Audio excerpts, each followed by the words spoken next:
You know what? I think we should start each episode. We used to introduce ourselves and we kind of stopped doing that. I think we should get back to doing that again. In case somebody is listening that wasn't listening before. Right. In case somebody is just hearing this episode for the first time ever. And we hope to God someone is. No, for sure. So, we love all the people. We love the people that have been listening. Yeah. But we also want more people to listen. Yeah. And so to that end, hey, LinkedOuties, I'm Sydney. And I'm Brit. Welcome back. Welcome back. Or welcome. Welcome back. Period. Coming off of our two-part Ben Palmer episode and then our 10 West episode. And now here we are back in the mix. Boots on the ground. Boots on the ground. Back to your regularly scheduled yapping. Yeah, we're still going to be yapping. We're yapping for good. Yapping for change. Yapping for change. Oh, wait, let's do the intro.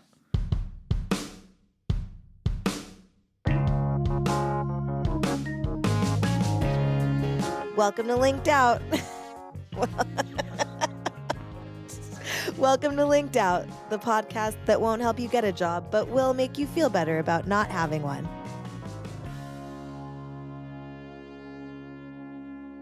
We're back from, I went on spring break last week, actually. It was technically spring break. Spilled my wine. I don't know why. All business here. All business here. We definitely are drinking wine. I was like, why am I? And let me tell you why we're drinking wine today, because we don't normally, sometimes we have wine or beer when we're recording, but sometimes, most of the time we don't. But today we are, because I saw a TikTok this morning. First thing when I woke up this morning, blasted into my brain a TikTok of Craig from Southern Charm ordering a pint glass of rosé. And I've been thinking about, double rosé. Double rosé. Thinking about rosé ever since. So here we are. That order is absolutely diabolical. But. It is crazy. And we're also celebrating being out of the house on a Tuesday. Oh yeah. So, that's you don't need to celebrate. You can celebrate the small wins. Anytime you leave the house is worth celebrating, really. Anytime you leave the house. So we're drinking wine out of a coffee mug. Yeah, that's all there was coffee mugs. So. And it feels right. It's not my favorite vehicle for drinking wine, but I mean, I'm just happy to have it, And the sun is shining. The sun is shining. It's a beautiful day in Atlanta, Georgia. And I'm alive. We're alive. What a day to be alive. So we hope that we hope there are some new listeners. And if you are new, welcome to the pod. Did I say we're happy to have you? Because we're happy to have you. How many times did I say that? 17. On this podcast, you shall hear our hot takes on, everything that's happening on LinkedIn. Obviously, that's our ground zero. And then ground zero. We call it ground zero because you get 0 job offers on that app. So true. So true. Absolutely none. And then, everything else that we've got going on. I heard a crazy thing today listening to another podcast. Actually, this is kind of relevant. You're listening to other podcasts. I'm just kidding. I do. And honestly, I hope research. someday that they maybe will be aware of our podcast and then they'll tell people. Anyway, this podcast is called Benchtopia, but they were talking, this was an episode about mental health, and they were just talking about some other stuff, but they mentioned sort of in passing that mothers now, working moms now, do more childcare than stay at home housewives in from the 1950s. More hours of childcare. Oh, absolutely. I believe it. I believe it. Well, also, and that kind of was what? That's that sucks, because that's also working 2 full-time jobs. Yeah, working and watching the baby. You can't take Valium. You can't take Valium. That's true. You can't take Valium. You got to stay on top of your game. You got to dial in. You can't double pint glass wine when you're mom and working. No. Maybe. And they stopped making Quaaludes. The Quaaludes are done. You can't take those either. Can't take those either. So it's like maybe if you were just watching the kid, you could take a thermos of wine to the park. Sure. But if you have to like watch the kid and then work, which like Sydney and I are both doing right now, kind of like, well, you're doing more so even. I'm doing a freelance. I don't think you've told everybody. Brit's not, I wouldn't say unemployed anymore. Let's not get hasty. You're at least partially employed. Don't kick me out of the club. Okay. We're still out here. I don't know if you can still claim unemployed. Well, the freelance gig that the one company that I got my offer letter yanked from, that they told me to quit my freelance gig. If you remember that I decided to instinctually not quit, is giving me like more projects. So that's exciting. And that is good.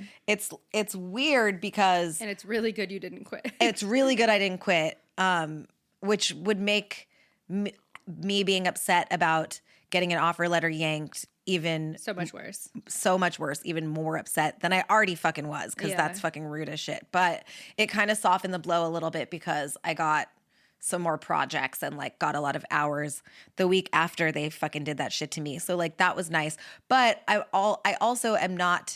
do not have a contract with them. So I'm just taking the work as it is sent to me, and I'm just bothering people at the company that I'm in contact with, being like, you have any more projects? Put me on a project. Done with this project. Yeah. So it's kind of stressful. That is stressful. Not having like a set time and, like set amount of time that I will be here. So it's like, but it's also nice that it's like indefinitely. Yeah, that's something. Honestly, and like, even if you did have a contract, unfortunately nowadays it kind of is, it doesn't really matter. Right. It definitely doesn't matter, as we've both experienced. Like they're just like, okay, never mind. Sorry, we're not doing the contract we said we were going to do. And you're just like, oh, cool. Well, I'm just standing here with my pants down. That's great. Cool. Yeah. It's like, oh, great. So like, and the other thing is, with a child, it is, and my partner works during the day full time. And since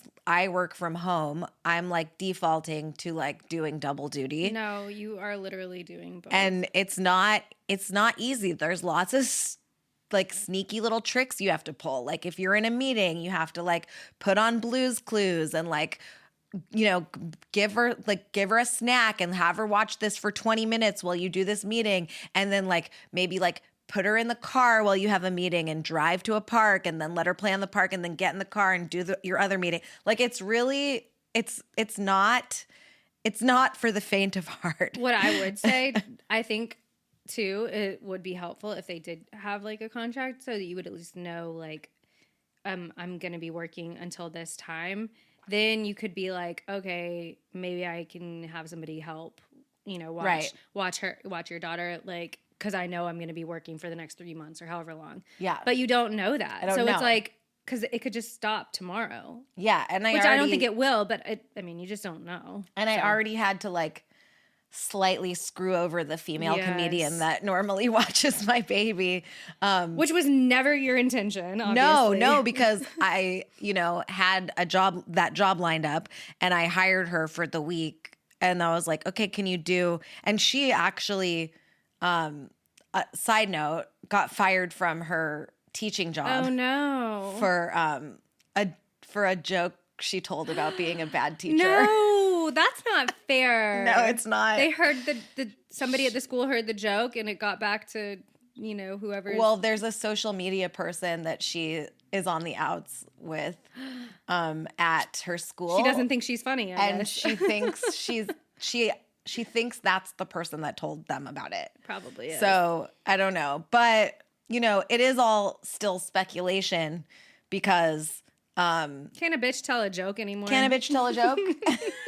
And she's I happen to not know this person, but I started following her on our LinkedOut Instagram. Oh yeah, nobody dig around to find out who she is. Well, I started following her. Maybe she doesn't care. No, she would probably like it. But anyway, she's just posted all her comedy, and I think she's hilarious. She's really funny. I think the joke was something like, it was, she told it to me. I didn't see the actual joke, but it was something like, I thought being a teacher would be guiding the youth, but instead it's more like vaping on a toilet that's way too small for me or something like that.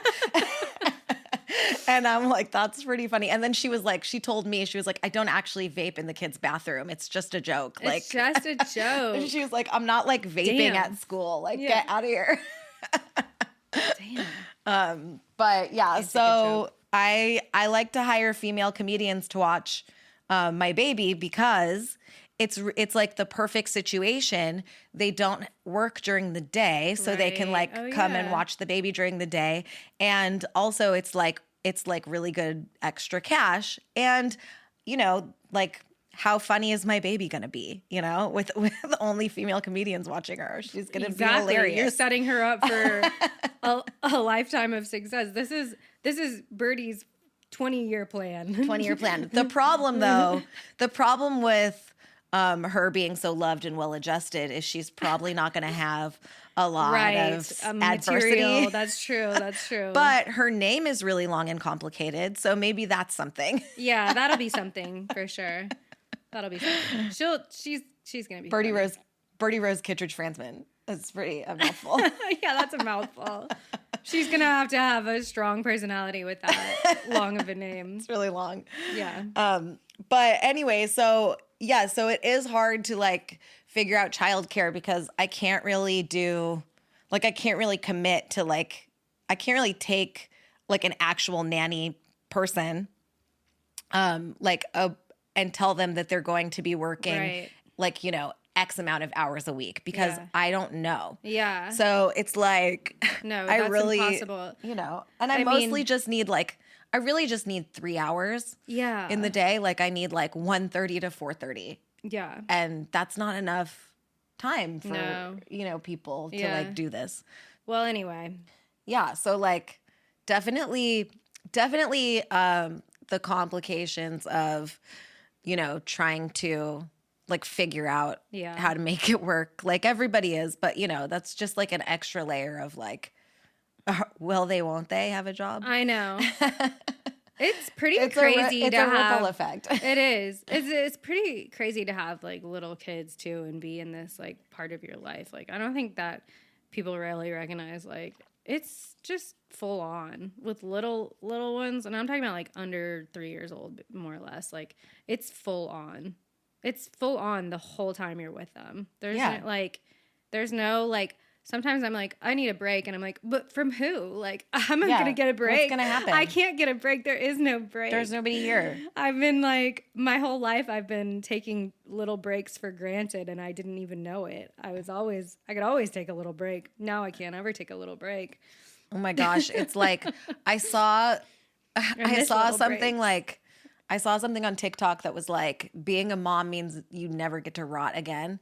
And I was like, yeah, actually, because, you know, like the joys of like binging an entire show while you're looking at your phone is like gone with the baby, you know, like those days are gone. Totally. And it's like, but you know, the after 7 p.m. rot is super real, and you could do a good 3 hours, and it is worth being tired the next day, having that time to decompress with double screen, sometimes triple screen. Sometimes I open my computer, throw the look at my laptop phone. in there. Yeah. Sometimes I like to treat myself really to large, medium, and small screen.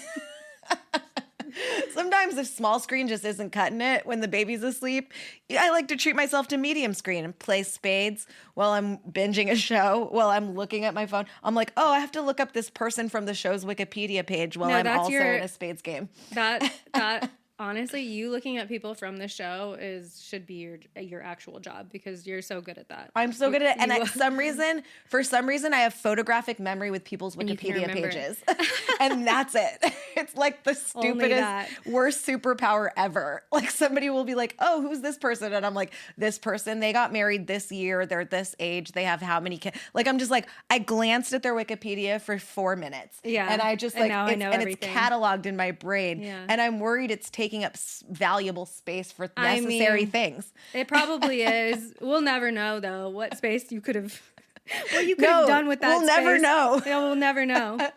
I could have quantum physics up in this head. No, you could know like the cure to cancer or something. I could discover perpetual motion. Instead, you know everything about like, speaking of, well, this is not relevant, but I'm just going to really quick. Have you started watching the Baldwin's show? No, but I've consumed a lot of content about it. Okay, yeah. Well, we're gonna watch it. Apparently, it's like kind of a nightmare, but like in like I'm aware. American dystopian way that I'm looking forward to. Speaking of dystopian, how about that? Wait, what? I don't know what the segue is. Oh, the segue is to the what we were. Speaking of jobs, Alec Baldwin has a job on the. No. How does he have a job? How does he have a job? Well, that's why he had to take. Let's not forget he shot somebody. That's why he had to take the reality show. That's true. He didn't have a job. That hoe is out of money and has 8 kids. No, anyway. What I was gonna say is the butterfly effect of taking lower pay with more experience. Yes. That's dystopian. That is dystopian. Is kind of our thing we wanted to talk about. Yeah. So, today. yeah, I saw a post on Where Else, the platform that shall not be named, and that we name all the time. But but I saw a post of like a higher level creative, like a creative director, talking about how you shouldn't take jobs that are that far beneath your pay grade because it like ruins the whole system for everybody involved. Yeah. And like it makes so much sense. I mean, you were like, okay, so if you are someone who has 10 years of experience, for example, and you're at the director level and you cannot find a job, because that's the situation that we're in, right? Yeah. It's not just, I would say this particular time of looking for work applies to like almost every level that I've seen, from director to, senior to mid to even junior, mid, whatever. It's not, I would say maybe it's still easier to get a job as like a junior just because they're paying you so little. But in any other like industry too, people who've been working in that industry, not just advertising, for 10 years, whatever, cannot find work at their level. And that has never been the case before. Like, especially not in white collar like employment. That's kind of more what I'm talking about. They have always been able to, if not have a steady job, be easily able to find another job. Right. And now that's just not the case. So because of that, it's causing this, basically butterfly effect of the people at the top are so desperate for work that they're taking jobs below them, well below for them. like half their salary. Right. And then it's like, and then that's fucking it up for everybody. That's fucking up for everybody because then, or companies, like, it's like, okay, so they're taking jobs for 80K when they should be making like 150 to 200. And then all of a sudden the whole company is like, well, we could get somebody with like this highest skill set for like basically like entry to mid level. So like, why would we pay more the amount of money that people at that level are supposed to be making? No, it's so fucked up. So it's fucked up. And so, once again, a race to the bottom. And so like this post was talking about how and I know that this is like a really hard concept and I struggle with this too because there was one point, like I'm not so much there anymore because I'm just fed up with the whole everything because I've been fucking... We're linked out. We're linked out. Because I've been like beaten down so much throughout this process with like literally telling people I would work for basically like the amount of money that I was making like near entry level. Right. Just because I needed a job so much. And, but I understand the sentiment that somebody who's been out of work so long would be like, well, this is not what I should be making, but you got to take something. At least we get health insurance, like it's something. And then you think like, I'm going to take this job at a lower pay and then just keep looking while I'm there. Right. Yeah.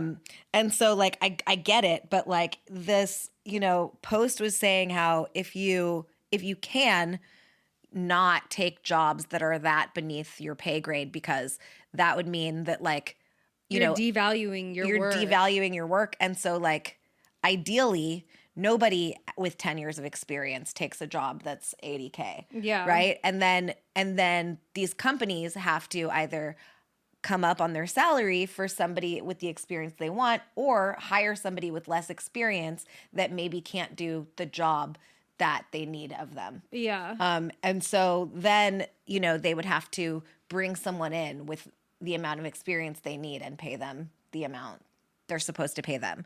So like in a perfect world, this would be if people could collectively get together and not take these low-paying jobs that people are pushing the white-collar workers around with. Yeah.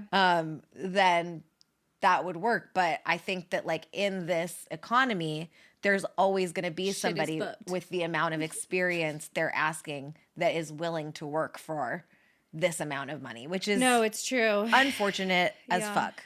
It's extremely unfortunate. And honestly, too, like not because I'm like giving the doom and gloom report, but this past week, I guess since the last time we talked, this past week-ish, a little more, I've seen so many people that I know and also that I'm just seeing news of agencies doing layoffs again, and so many people posting looking for work. Like I've seen like I'm tallying in my head right now like at least 5 different people from different places that their agencies or in-house or wherever they were have been laid off, like mass layoffs. Are very much still. I mean, they're ramping up. Probably they're not like cool. Yeah. They're not cooling off. No, definitely. And it's just really, I don't know. It just sucks because I'm like I think you and I have talked about this on this podcast before, but like when you see someone who's freshly laid off and like their point of view about like, oh, I'm going to bounce back and find work and stuff. Yes, it's a real gut punch. It really is because I mean, what can you say? You're like, well, you don't know what it's like out here. You're like, yeah, buckle up, bestie. Yeah, it's about to be a shitty, long, potentially endless ride. I mean, I hate to tell you, but it's just the way that we used to work, the way that we've been used to working isn't that I feel is dying. Isn't working. And it's the way we've been working isn't working. But also too, like I think that traditional like career trajectory that we were on before and like the high holy days of advertising, I do kind of feel like that's in the rearview mirror a bit. And for sure. I don't think that we're going back to that. No, definitely not. I don't know what it's going to look like. I think there's always going to be marketing and advertising, obviously, but I don't know what it's going to look like. It's not going to look like it did before. No, it's going to be like, lean and mean. These like hot shot golden boys that like have like all these Super Bowl commercials in their book. Like nobody cares. Yeah. Like nobody cares. Can you, how many TikTok followers do you have? Can you figure out how to like make a successful like TikTok campaign? Yeah. Which TikTok, is up in the air, but like, just like they need like Gen Z social media experts basically. No, every company, all they want to do is just like get more clicks, more interactions, more watches, more views, whatever, just more. So it's changing. And honestly, they're all really fucking bad at it. No, yeah. And I mean, but also like we too, as the consumers, not just as the people who are doing these things, but as the consumers, like I think people are like getting fucking sick of it too. It's like, ugh, enough is enough. Like I've just... I do feel like there's a little bit of like a pull back from like being like so sucked into our phones and watching TV and everything like that. Like I do feel like people are like, oh, shit, like I need to like look around and like touch grass and shake hands and meet people and like go to dinner. Like I need to like step away from screen. Yeah. Even though, everybody very much still works on screen. But I do think that I feel that there's, especially with the younger generation, like definitely a resistance to that. And also, so it's like these metrics that have been, so important for brands, I think they're going to become irrelevant. Well, the other thing with the other thing with the like social media brand metrics is like instead of like throwing their money behind a like creative to make them a campaign on social media, they're like throwing their money behind in like sponsored influencers, which like somebody was, I'm not gonna name well, I'm not gonna name many names in this, but I want to give an example. Like my friend works at a place where like a large pizza company, one of the chains, one of the big 3 chains or whatever. Yeah. You figure it out. It doesn't matter. This is irrelevant. But they wanted to sponsor like Call Her Daddy podcast, and they just wanted her to be eating the pizza while she was like interviewing, and that cost $3 million. No way. Yes. Oh my God. And for her to just be eating the pizza on her podcast. Yeah. $3 million. They said no. But like that's how much They said no. Okay. But like not that she got it. That's how much it cost. That's how much it costs to have somebody eating. So it's like you can't afford to hire creatives because you have to pay $3 million to someone. And you know what? Like, no, the price of that everything gets eyes is on that shit. Yeah. People watch that podcast. I don't know. No, I know. Maybe bleep the podcast. We don't need to talk about it. Yeah, it doesn't matter. No, but yeah, I just want a piece of that, I want a piece of that pizza. I want a piece of the pie. I want a little piece of that pie. It's like that bitch does not eat pizza. I would take like whoever this pizza brand is, because Brit didn't even tell me. I would take like, for me, only $3,000 to eat the pizza on my podcast. I'd do it for $50. Honestly. Any just for amount a free pizza. A free pizza. So we're gonna mukbang pizza later.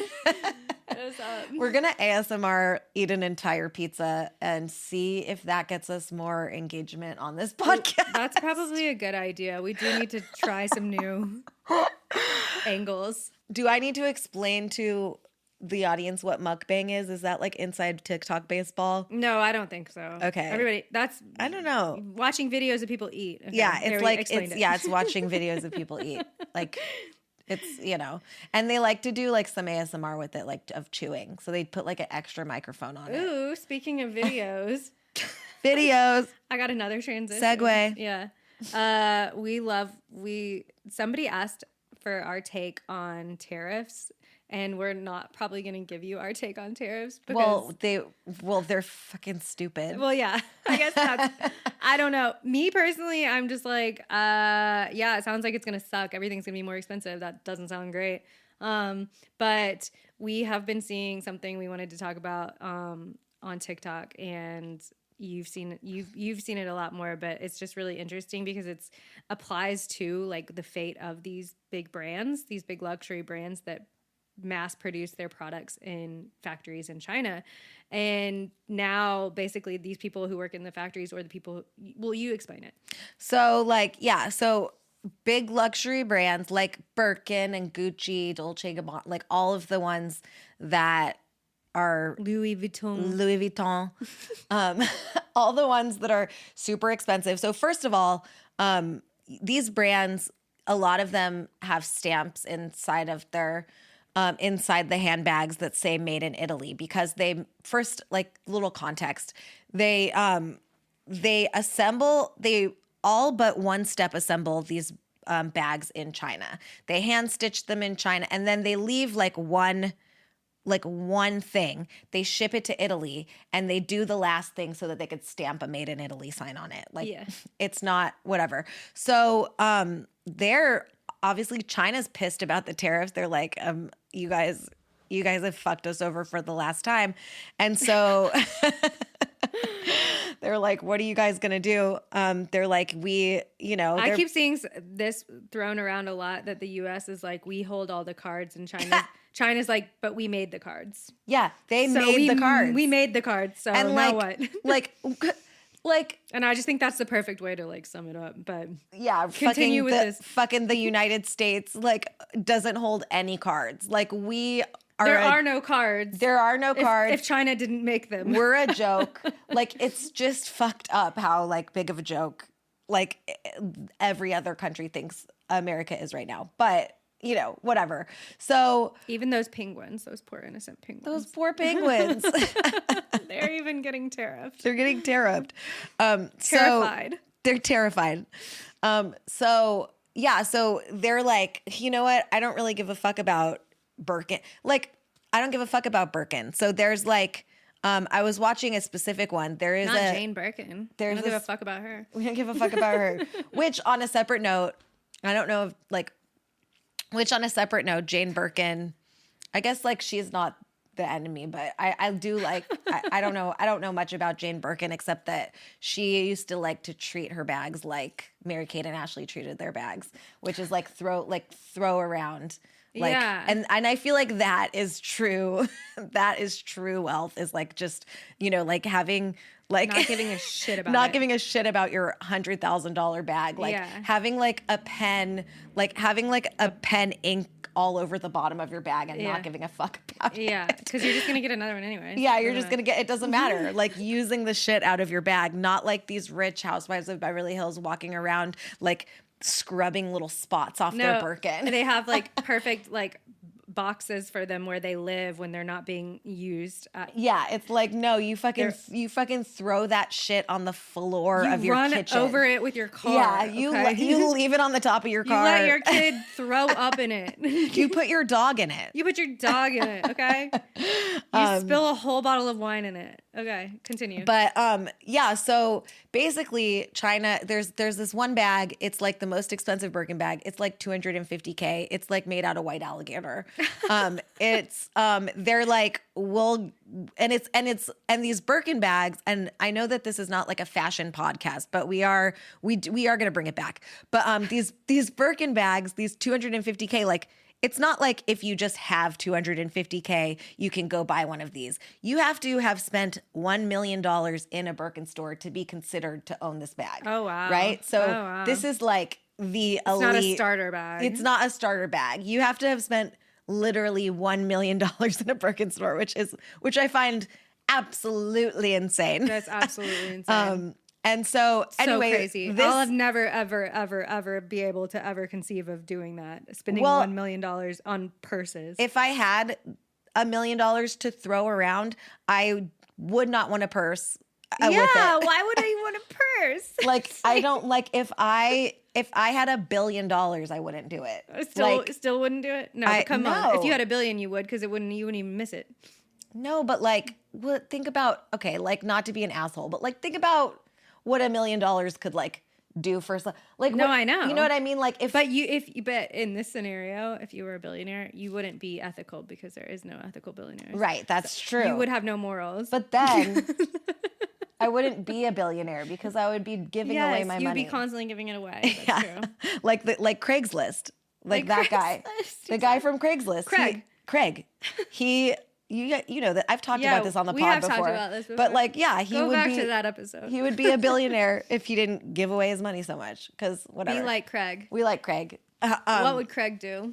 But yeah, so these bags that you need to spend $1 million in a Birkin store to be considered on a waiting list for a $250,000 bag. The factories that actually make these bags are saying you can buy it from us for 1/10 of that, and we don't care if you spent $1 million in the Birkin store or not.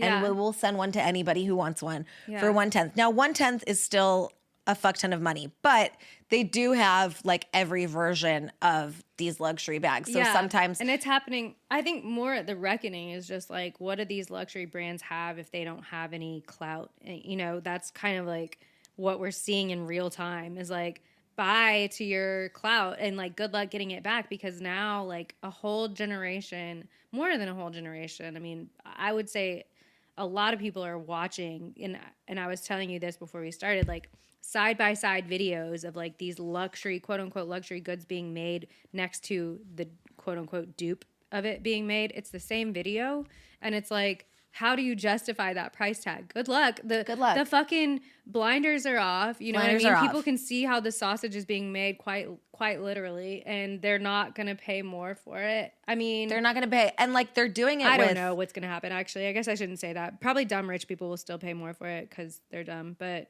then will the rich people that have paid all this money for these bags, will they still like the bags as much when us poors are walking around with them? No, that's true. That's so true. it's not as much a status symbol because that's true. You can, someone at Walmart can be walking around with their Birkin. Yeah, they're working. I remember the Walmart Birkin. Yeah, I remember. But yeah, so like then it's kind of like is there going to be like a stigma where I just love to see these big brands, these big like heritage brands scramble for, it gives me a bit of Schadenfreude, if you will. Which is one of my favorite German words. That means you feel happy when something bad happens to someone else, basically. And anyway, it gives me a bit of that because, they've been the fat cats for a very long time. So we love to see it. We love to see it. And we love to see social media being like leveling the playing field, because it's not all brain rot on Which there. is why they want to take away that app. Yeah. Because it's like people can see too much. People can see too much.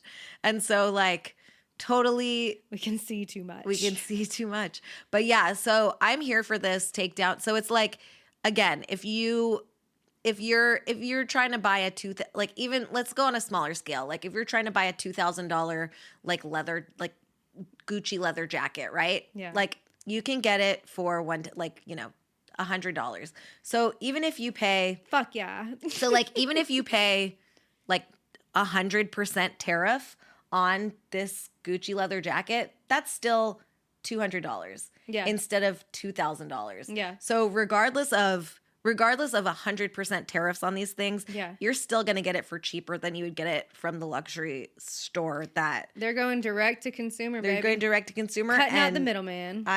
I'm here for it. I'm here for it, but then on the other hand, there's like the other side, which is like you and I specifically, and anyone who also works in marketing, like see, this is pretty scary to see because it's like the illusion of the brand is kind of all the brand has. Like that's like the main value proposition of like, especially brands like this. Yeah. Like, so when that sort of poof disappears, it's like, well, a lot of people are probably going to be out of jobs that aren't like, involved with like the actual making of the things. They're just people who are, their job is to like, market these things and whatever. Like they know that their time has come, but it sucks because it's like, yeah, it's weird because I just said I was happy about it, but also it's kind of sad because it's like, I don't know what we've sort of built capitalism on, which maybe I'm full circle. I'm back to happy about it again. Fuck it. Well, because the people that are marketing these brands,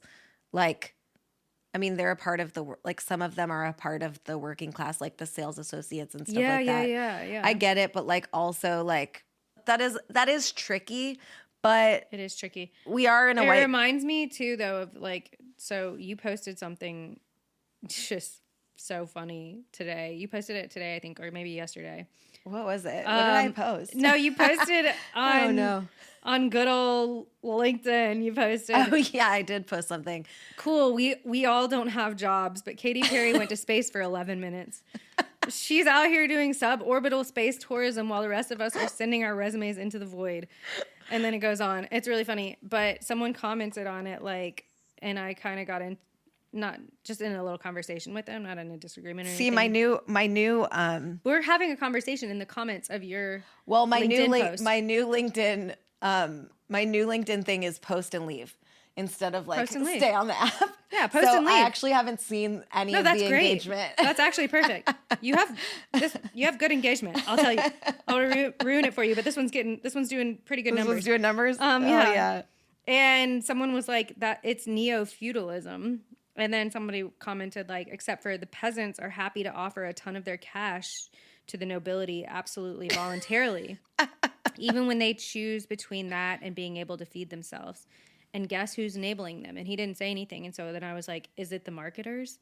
Like, is it? Are they in the room with us now? Is it the marketers? Because guilty. And he was like, no, well, obviously not all of them, but everyone who works on selling stuff related to and based on celebrity cults. I bet there are plenty of them resenting and envying those celebrities anyway, but they don't mind when it still pays. And I think he maybe lost the plot a little bit there, but what I was thinking was like, yeah, it sucks that like this system of like overconsumption and the belief in like brands and things like that is all sort of predicated upon like advertising people doing their jobs, but advertising people are getting squeezed the fuck out of advertising right now. Yeah. Too. And I'm seeing it literally everywhere. People are getting squeezed out. And yeah, a lot of it is because of AI, but it's also like a cyclical thing. You know, the brands don't, whatever, they're taking a hit, and so they have to, what's the easiest thing to cut? Advertising is always the easiest thing to cut, but that's the thing that like creates the brand in the first place. So it's very interesting to see kind of how it's all unfolding. I don't know. Once again, I come back to, I hate capitalism, so I think this is all just kind of like, you know, meaningless. Like I've always thought like my job is kind of made up, but definitely, yeah, it is. It's for sure made up. Like, but like most jobs are made up. You know what yeah, I mean? Yeah. So like, it's the thing is like, I don't know. If we have to sacrifice our jobs for the greater good, like I feel like unfortunately, the lower levels of luxury brands are going to get pushed out for sure. But if like that's what has to happen to break down the system, then like I hate it too. But like also like I feel like that's the greater good is to get rid of the top tier. Yeah. Yeah. I don't know. Yeah, I agree. But you know, people lower levels of luxury brands, welcome to the white collar recession with us. Come on over. We'd love to have you. Welcome to the melee.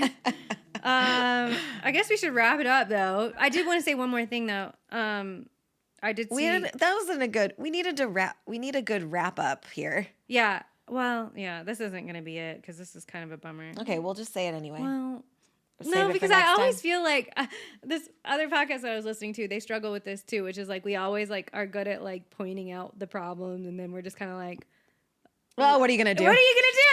You know what I mean? Exactly. You're just like, fuck it. Okay, let me. I'm trying to find a way to not do that because I feel like that's where I'm headed. So. Okay, put a pin in that for next step, and we'll just we're gonna try to bring it back to a positive note, which is to everybody here that is looking for work.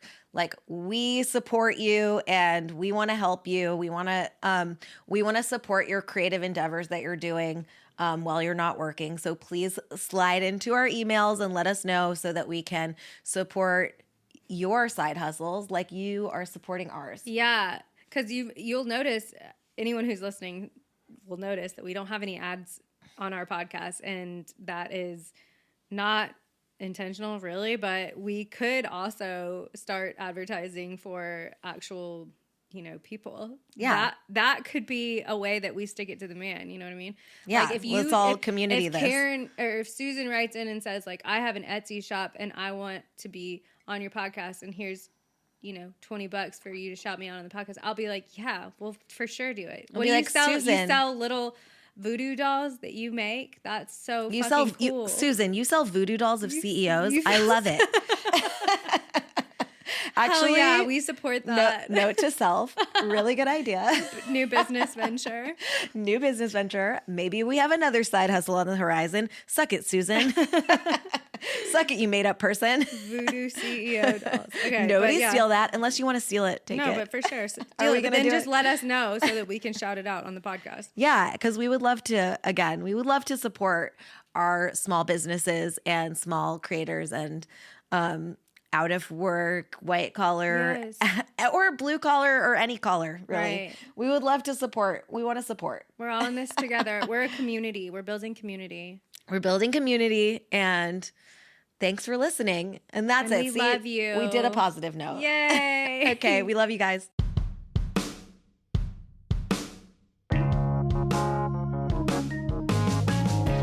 If you enjoyed today's podcast, please give us a 5-star review. Email us at linkedoutpod@gmail.com and follow us on TikTok, Instagram, and Blue Sky at LinkedOutPod. Your support means everything, and we fucking love you. Mwah. That was cute. Bye, bestie.